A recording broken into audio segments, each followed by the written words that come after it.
Hi, this is Scott Garibay, and today we're going to talk about Dungeons & Dragons, and we're specifically going to talk about the Dungeons & Dragons 1983 Saturday morning cartoon. We're going to talk about Season 1, Episode 4, Valley of the Unicorns. Now, it is October 8th, 1983, right? So, really special time. Satanic Panic's just getting spun up, right? Dungeons & Dragons is coming up on 1 decade.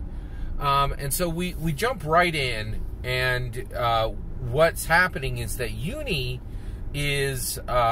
comes across an evil wizard, and that evil wizard is trying to steal unicorn horns. He's going to try to take all the unicorns, rip all their horns out of their heads. I'm assuming killing them. Yeah, well, absolutely. If you rip a unicorn's horn out of its head, it's going to die. So he's going to take all their unicorn horns, and he's going to use that for his spells. Now, this evil wizard is Kellic, okay? So, I have to say, I got a lot of sympathy for Kellic, because, if you're a wizard, right, I gotta admit, it's pretty clear unicorn horn is going to make them spells pop. And this is actually one of the things I've really always wondered about Dungeons & Dragons. I guess it makes sense, but, when I'm a player, I want rewards. When I go down the I'm amazed how many dungeon masters just forget that treasure is crazy important, right? This is why we're going into the dungeon. And honestly, I think one of the reasons I don't like random encounters, and the reason why is they don't really give you treasure for the monsters the way they should, right? I really feel like you should definitely be able to loot the monster, right? So there should be, their eyes, their spleen, vial of their blood here.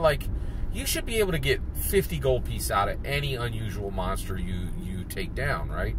And so I really get what Kellic's going at, right? These are creatures, they're just out in the forest. Why not kill them and take their horn, right? It's if you're a wizard, right? And you're working on arcane spells and stuff, unicorn horn is going to be pretty universal. That's going to be nitrous on your Nissan Skyline. It's just going to make everything better, right? So I really get where Kellic's coming from. Now, of course, Eric the Cavalier, Hank the Ranger, Diana the Acrobat, Sheila the Thief, Bobby the Barbarian specifically, and Presto the Magician, they are clearly upset that Uni is being kidnapped by Kellic, right? And so they immediately go to save Uni and save all of Uni's friends, right? Now, one of the things that surprised me is, I'm reviewing right now Season 1, Episode 4. By the way, I would say this is a 5 out of 5 star show, episode. That is my review for the show. I'm just really thrilled with every single one of these episodes. I'm just loving them, right? But I'm a couple seasons up, right? So in order to refresh myself, because I watched this a week or two ago, in order to refresh myself, I went over and I read on Wikipedia the summary, right? And it said, when it referred to Uni, it said she. I had no idea. I've watched 2 seasons of this show already, and I had no idea that Uni was a girl, right? Now, I guess it makes sense. My family, we have a leopard gecko, and we have no idea what gender that leopard gecko is. And there's some animals it's really hard to tell. And I could see where, I could see where a unicorn, it'd be kind of hard. I don't know. I don't know much about horses. Oh, wait a second. No. It's very clear if a horse is a male or female. So, but not when they're young, right? So Uni, I did not know at all. I was just surprised that Uni was a female and not a male, right? It just surprised me. So Uni is a female. Maybe if you guys knew that, please let me know how, because I had no idea, right? So basically, Kellic's trying to get them all, and essentially, the crew, Bobby and Sheila and Presto and Hank and Eric and Diana, they all come together and they rescue Uni, and they rescue all of the rest of the unicorns, right? It works out fine. And one of the things that's interesting is this is not one of the shows where they're trying to get back home, right? Because I am shocked at how much of the show is spent with them trying to get back home, and how they're always, there's always one reason why they don't quite make it, right? And honestly, it's really kind of strange because the crew, the player characters, they have a lot of goodwill for Dungeon Master, but Dungeon Master is very, very Obi-Wan like. Like, you're like, there was a lot of lies Obi-Wan was telling, right? And also Dungeon Master, like, I don't know, like, and what's really harsh is you want to give Dungeon Master the benefit of the doubt, but the show was never finished, right? And I do know that there is like a fan-created completion of the show, but it is really harsh that we never really get to see them return, and the show ended without a real ending, right? And so that's a little rough. And honestly, I really am hoping that at some point they actually finish the show for real. Now, everybody might be like, oh, that's kind of crazy. It's not at all crazy. There's tons of shows that are being rebooted and pick up right where they left off. Fuller House.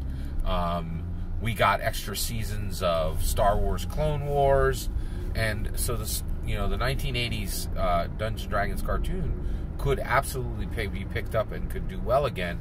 I definitely think that's true, especially when you consider what's happening with Matthew Mercer, Vox Machina, and the Mighty Nine, and all of that, and seeing if now, and of course, however that show does on Amazon could help or hurt, right? It could definitely help or hurt, what's going on. So I definitely think it's very interesting how they're managing all this, and the show is progressing extremely well. What are some lessons that I think Gary Gygax is trying to teach us about the game through the I think the biggest one here is the importance of alignment, right? Since I'm so enamored with the show, I've been considering buying the action figures, right? And one of the things, as I was looking at them, by the way, the action figures from the 1980s Dungeons & Dragons cartoon, one of the things, there's a few things about it. One, I don't know why you would do an action figure set and not include the player characters. So literally, there's no less than like 20 different action figures from this specific cartoon series, and absolutely none of them actually use at all, Eric and Hank, Diana and Sheila, and Bobby and Presto. There's no action figures for them, right? There are action figures for like Warduke and Kellic. Kellic has his own action figure, right? So that's kind of interesting. They're about $20 off the card, and on the card they're about $250. They're incredibly rare. You almost never see them, right, on the card, right?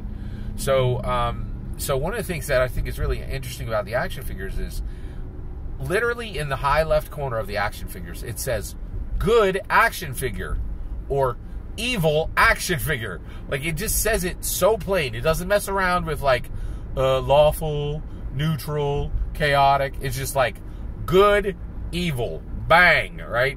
Now, basically, and I know I said that I had sympathy for Kellic in the beginning, but hey, come on, man. Like, Darth Vader, one of my favorite dudes. He's a straight villain, right? So, but Kellic, he is straight evil. That dude's like, I'm gonna catch a whole bunch of unicorns, rip the horns right out of their skull, they all die, I got super dope spell components. That's straight evil, right? Like, that is incredibly evil, right? And also, the player characters, for catching him, I think are clearly good. So one of the things that Gary was showing us here from the game is that alignment matters, and I will say, boy, oh boy, like when you watch this show, villains are villains, heroes are heroes. It's as clear as day. Nowadays, it's hard to tell who's on what side of the aisle, right? Like, and everybody's intermixed, and you're like, oh, that's a sympathetic villain, and this person over here is a hero who's done a whole bunch of evil things, and I guess they're the hero because I was told they're the hero, not because they actually did anything heroic or actually, you know, sacrificial or noble or good. Yeah, like, so it's just really shocking to see how stark the alignments are. So, fantastic episode. October 8th, 1983, Season 1, Episode 4, and this one is Valley of the Unicorns, right? Really fantastic, wonderful episode. I really enjoyed it, and I highly suggest you go out and watch these if you get a chance. All that's my opinion. Have you watched this episode? Did you know Uni was a girl? I did not, right? Also, I'd love to hear who is your favorite among the 6. Is it Hank? Is it Eric? Is it Diana? Is it Sheila?